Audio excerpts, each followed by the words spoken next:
Hi everyone. Property law. ಇವತ್ತು property ಲಾದಲ್ಲಿ define movable property and immovable property under the transfer of property act. ಈ ಕ್ವಶನ್ಗೆ answer ಮಾಡೋಣ. ಅಂದರೆ ಇದರಲ್ಲಿ ಏನೇನು ನೋಡ್ತೀವಿ ಅಂದರೆ ಪ್ರಾಪರ್ಟಿ ಅಂದರೆ ಏನು, ಮತ್ತು ಕೈಂಡ್ಸ್ ಆಫ್ ಪ್ರಾಪರ್ಟಿ, ಮೂವೇಬಲ್ ಪ್ರಾಪರ್ಟಿಗೆ ಯಾವ್ಯಾವ ಐಟಮ್ಸ್ ಸೇರಿಕೊಳ್ಳುತ್ತೆ, ಇಮೂವೇಬಲ್ ಪ್ರಾಪರ್ಟಿಗೆ ಯಾವ್ಯಾವ ಐಟಮ್ಸ್ ಸೇರಿಕೊಳ್ಳುತ್ತೆ ಅನ್ನೋದನ್ನು ಈ ಒಂದು ಟಾಪಿಕಲ್ಲಿ ನೋಡೋಣ. Introduction. The word property has taken its origin from the Latin word proprietor. In law, property is defined as a proprietary right in rem. Property ಅನ್ನೋ ಪದನ Latin ಭಾಷೆಯ ಪ್ರೊಪರ್ಟಸ್ ಇಂದ ಪಡೆದುಕೊಳ್ಳಲಾಗಿದೆ. ಪ್ರಾಪರ್ಟಿ ಅಂದರೆ ರೈಟ್ ಇನ್ ರೆಮ್ ಅಂತ ವ್ಯಾಖ್ಯಾನಿಸ್ತಾರೆ. Blackstone describes property as the sole and full domination which a man claims over the things of the world to the exclusion of other. ಅಂದರೆ ಬ್ಲ್ಯಾಕ್ ಸ್ಟೋನ್ ಆಸ್ತಿಯನ್ನು ಮನುಷ್ಯನು ಪ್ರಪಂಚದ ವಿಷಯಗಳ ಮೇಲೆ ಇತರರನ್ನು ಹೊರಗಿಡುವಂತೆ ಹೇಳುವ ಏಕೈಕ ಮತ್ತು ಪೂರ್ಣ ಪ್ರಭುತ್ವ ಎಂದು ವಿವರಿಸುತ್ತಾನೆ. ನೆಕ್ಸ್ಟ್ ಪಾಯಿಂಟ್ ಬಂದ್ಬಿಟ್ಟು kinds of property. Generally property is divided into two types: movable property, immovable property. ಚರ ಆಸ್ತಿ ಮತ್ತು ಸ್ಥಿರ ಆಸ್ತಿ. ಓಕೆ, ಮೂವೇಬಲ್ ಪ್ರಾಪರ್ಟಿ ಅಂದರೆ ಏನು? Any property of an individual or group of people which can be moved from one place to another comes under the movable property. ಅಂದರೆ ಒಬ್ಬ ವ್ಯಕ್ತಿಯು ಅಥವಾ ಜನರ ಗುಂಪಿನ ಯಾವುದೇ ಆಸ್ತಿ ಅದನ್ನು ಒಂದು ಸ್ಥಳದಿಂದ ಮತ್ತೊಂದು ಸ್ಥಳಕ್ಕೆ ಸ್ಥಳಾಂತರಿಸಬಹುದು. ಅದು ಚಲಿಸಬಲ್ಲ ಆಸ್ತಿ ಅಡಿಯಲ್ಲಿ ಬರುತ್ತದೆ. ಉದಾಹರಣೆಗೆ jewels, watches, currency, all kinds of shoes, slippers, mobile phones, books, all kinds of vehicles, domestic. Next ಸ್ಥಿರ ಆಸ್ತಿ, immovable property. Any property of individual or group of people which cannot be moved from one place to another place comes under the scope of immovable property. ಅಂದರೆ ಒಬ್ಬ ವ್ಯಕ್ತಿಯು ಅಥವಾ ಜನರ ಗುಂಪು ಯಾವುದೇ ಆಸ್ತಿ ಅದನ್ನು ಒಂದು ಸ್ಥಳದಿಂದ ಮತ್ತೊಂದು ಸ್ಥಳಕ್ಕೆ ಸ್ಥಳಾಂತರಿಸಲಾಗುವುದಿಲ್ಲ. ಇದು ಸ್ಥಿರ ಆಸ್ತಿಯ ವ್ಯಾಪ್ತಿಗೆ ಬರುತ್ತದೆ. ಉದಾಹರಣೆಗೆ agriculture land, buildings, residence etcetera. Immovable property includes land, benefit that arise out of land and things attached to the earth. ಸ್ಥಿರ ಆಸ್ತಿಯಲ್ಲಿ ಭೂಮಿ, ಭೂಮಿಯಿಂದ ಉಂಟಾಗುವ ಪ್ರಯೋಜನಗಳು ಮತ್ತು ಭೂಮಿಗೆ ಜೋಡಿಸಲಾದ ವಸ್ತುಗಳು ಸೇರಿರುತ್ತವೆ. ಅಟ್ಯಾಚ್ಡ್ ಟು ದ ಅರ್ತ್ ಅಂದರೆ ಏನು? ಅಟ್ಯಾಚ್ಡ್ ಟು ದ ಅರ್ತ್ ಅಂದರೆ ಭೂಮಿಗೆ ಬೇರೂರಿರುವಂಥ ಯಾವುದೇ ವಸ್ತು ಅಥವಾ ಮರ ಇರ್ಬೋದು, ಅಥವಾ ಭೂಮಿಗೆ ಅಟ್ಯಾಚ್ ಆಗಿರೋ ಅಥವಾ ಭೂಮಿಗೆ ಫಿಕ್ಸ್ ಆಗಿರೋವಂಥ ಆಸ್ತಿನ ಅಟ್ಯಾಚ್ಡ್ ಟು ದ ಅರ್ತ್ ಅಂತ ಕರೀತಾರೆ. ಭೂಮಿಯಿಂದ ಬೇರ್ಪಡಿಸಲಾಗದೇ ಇರುವಂಥ ಆಸ್ತಿನ, ಫಾರ್ ಎಕ್ಸಾಂಪಲ್ ಮರ, ಬಿಲ್ಡಿಂಗ್ಸ್ ಆ ಥರ.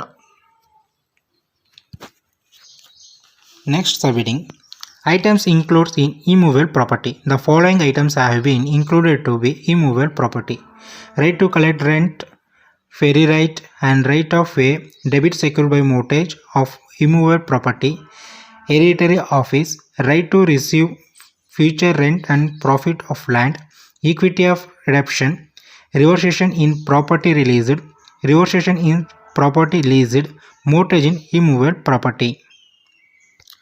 ಅಂದರೆ ಬಾಡಿಗೆ ಸಂಗ್ರಹಿಸುವ ಹಕ್ಕು, ದೋಣಿ ಹಕ್ಕು ಮತ್ತು ಸರಿಯಾದ ದಾರಿ, ಸ್ಥಿರ ಆಸ್ತಿ, ಅಡಮಾನದಿಂದ ಪಡೆದ ಸಾಲ, ಆನುವಂಶಿಕ ಕಚೇರಿಗಳು, ಭವಿಷ್ಯದ ಬಾಡಿಗೆ ಮತ್ತು ಭೂಮಿಯ ಲಾಭವನ್ನು ಪಡೆಯುವ ಹಕ್ಕು, ವಿಮೋಚನೆ, ಸಮಾನತೆ, ಬಿಡುಗಡೆಯಾದ ಆಸ್ತಿಯಲ್ಲಿ ಹಿಂತಿರುಗಿಸುವಿಕೆ, ಗುತ್ತಿಗೆ ಪಡೆದ ಆಸ್ತಿಯಲ್ಲಿ, ಸ್ಥಿರ ಆಸ್ತಿಯಲ್ಲಿ ಅಡಮಾನ. Next right of way. Man has the right to walk on the road at reasonable time. Man has the right to walk on the public road at reasonable time or permitted time. Every person has the right to movement. Such a right is called as immovable property. ಅಂದರೆ ಹಕ್ಕಿನ ಆದಿ ಸಾರ್ವಜನಿಕ ರಸ್ತೆಯಲ್ಲಿ ಸಮಂಜಸವಾದ ಸಮಯದಲ್ಲಿ ಅಥವಾ ಅನುಮತಿಸಲಾದ ಸಮಯದಲ್ಲಿ ನಡೆಯಲು ಮನುಷ್ಯನಿಗೆ ಹಕ್ಕಿದೆ. ಪ್ರತಿಯೊಬ್ಬ ವ್ಯಕ್ತಿಗೂ ಚಲನೆಯ ಹಕ್ಕಿದೆ.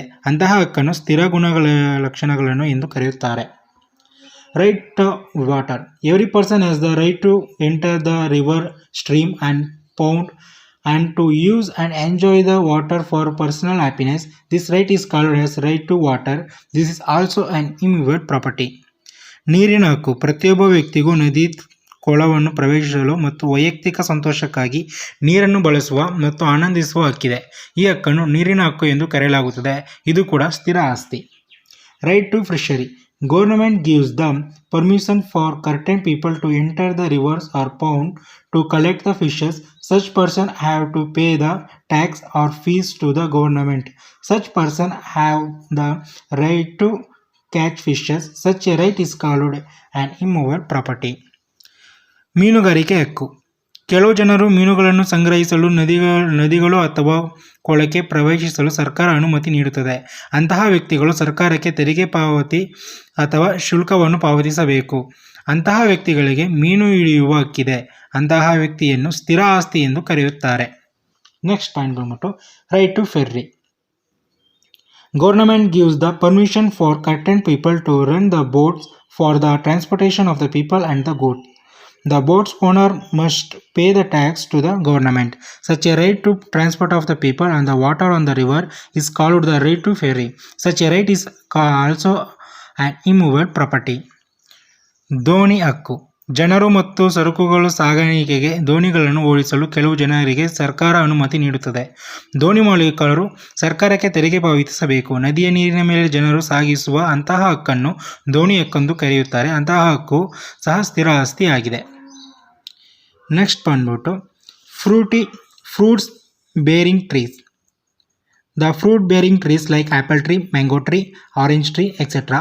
are also always useful to man as long as it is rooted in the earth. Man composes his fruits. ಹಣ್ಣು ಹೊಂದಿರುವ ಮರಗಳು. ಸೇಬಿನ ಮರ, ಮಾವಿನ ಮರ, ಕಿತ್ತಳೆ ಮರ ಮುಂತಾದ ಹಣ್ಣುಗಳನ್ನು ಹೊಂದಿರುವ ಮರಗಳು ಭೂಮಿಯಲ್ಲಿ ಬೇರೂರಿರುವವರೆಗೂ ಮನುಷ್ಯನಿಗೆ ಯಾವಾಗಲೂ ಉಪಯುಕ್ತವಾಗಿರುತ್ತದೆ. ಇಂತಹ ಒಂದು ಇದನ್ನು ಸ್ಥಿರ ಆಸ್ತಿಯಾಗಿ ಹೇಳುತ್ತಾರೆ. ನೆಕ್ಸ್ಟ್ ಬಂದರೆ items not included in immovable property. The followings are not immovable property. A degree of sale of immovable property on a mortgage, degree for arising of rent, machinery which is not permanently attached to the earth and which can be removed from one place to another, standing timber, growing crops, a royalty, right of worship, right to recover maintenance allocation are not immovable properties. ಅಡಮಾನದ ಮೇಲೆ ಸ್ಥಿರವಾದ ಆಸ್ತಿಯನ್ನು ಮಾರಾಟ ಮಾಡುವ ಆದೇಶ, ಬಾಕಿ ಬಾಡಿಗೆಗೆ ಸುಗ್ರೀವಾಜ್ಞೆ, ಭೂಮಿಗೆ ಶಾಶ್ವತವಾಗಿ ಜೋಡಿಸದ ಮತ್ತು ಒಂದು ಸ್ಥಳದಿಂದ ಇನ್ನೊಂದಕ್ಕೆ ತೆಗೆದುಕೊಳ್ಳಬಹುದಾದ ಯಂತ್ರೋಪಕರಣಗಳು, ನಿಂತಿರುವ ಮರ, ಬೆಳೆಯುವ ಬೆಳೆಗಳು, ರಾಯಧನ, ಪೂಜಾ ಹಕ್ಕು, ನಿರ್ವಹಣೆ ಬಾಧ್ಯತೆಯನ್ನು ಮರುಪಡೆಯುವ ಹಕ್ಕು ಸ್ಥಿರ ಗುಣಲಕ್ಷಣಗಳಲ್ಲ. ನೆಕ್ಸ್ಟ್ ಬಂದ್ಬಿಟ್ಟು tangible property or corporeal property. Every man has 5 physical senses. Those property which can be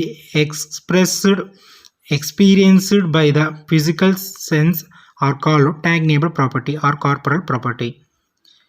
ಅಂದರೆ ಸ್ಪಷ್ಟವಾದ ಆಸ್ತಿ. ಪ್ರತಿಯೊಬ್ಬ ಮನುಷ್ಯನಿಗೂ 5 ಭೌತಿಕ ಇಂದ್ರಿಯಗಳಿವೆ. ಭೌತಿಕ ಇಂದ್ರಿಯಗಳಿಗೆ ಅನುಭವಿಸಬಹುದಾದ ಆ ಗುಣಲಕ್ಷಣಗಳನ್ನು ಸ್ಪಷ್ಟವಾದ ಆಸ್ತಿ ಅಥವಾ ದೈಹಿಕ ಆಸ್ತಿ ಎಂದು ಕರೆಯುತ್ತಾರೆ. ಉದಾಹರಣೆಗೆ pen, book, furniture, all types of jewels, vehicles, cloth, etcetera. Intangible property or incorporeal property. Those property which cannot be experienced by the human sense. ಅಸ್ಪಷ್ಟ ಆಸ್ತಿ. ಮಾನವ ಇಂದ್ರಿಯಗಳಿಂದ ಅನುಭವಿಸಲಾಗದಂತಹ ಗುಣಲಕ್ಷಣಗಳು. ಉದಾಹರಣೆಗೆ intellectual property, copyrights of novel or a story or a book, formulas, scientific calculation, goodwill of a shop or a business establishment. Conclusion. Property means any virtual or physical things that are owned by an individual. ಆಸ್ತಿ ಎಂದರೆ ವ್ಯಕ್ತಿಯ ಒಡೆತನದ ಯಾವುದೇ ವಾಸ್ತವ ಅಥವಾ ಭೌತಿಕ ವಸ್ತುಗಳು. The property is of two types, movable property and immovable property. ಆಸ್ತಿನ ಎರಡು ರೀತಿಯಲ್ಲಿ ವಿಂಗಡಿಸ್ತಾರೆ, ಒಂದು ಚರ ಆಸ್ತಿ, ಇನ್ನೊಂದು ಸ್ಥಿರ ಆಸ್ತಿ. Movable properties are those property which can be moved from one place to another place like a car, bike, fan etcetera. ಚರ ಆಸ್ತಿ ಅಂದರೆ ಒಂದು ಪ್ಲೇಸಿಂದ ಇನ್ನೊಂದು ಪ್ಲೇಸ್ಗೆ ಮೂವ್ ಮಾಡೋಕ್ಕಾಗುವಂಥ ವಸ್ತುಗಳನ್ನ ಚರ ಆಸ್ತಿ ಅಂತ ಕರೀತಾರೆ.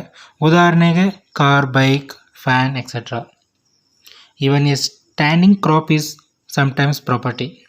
And immovable property are those property which cannot be moved like land, building, etc.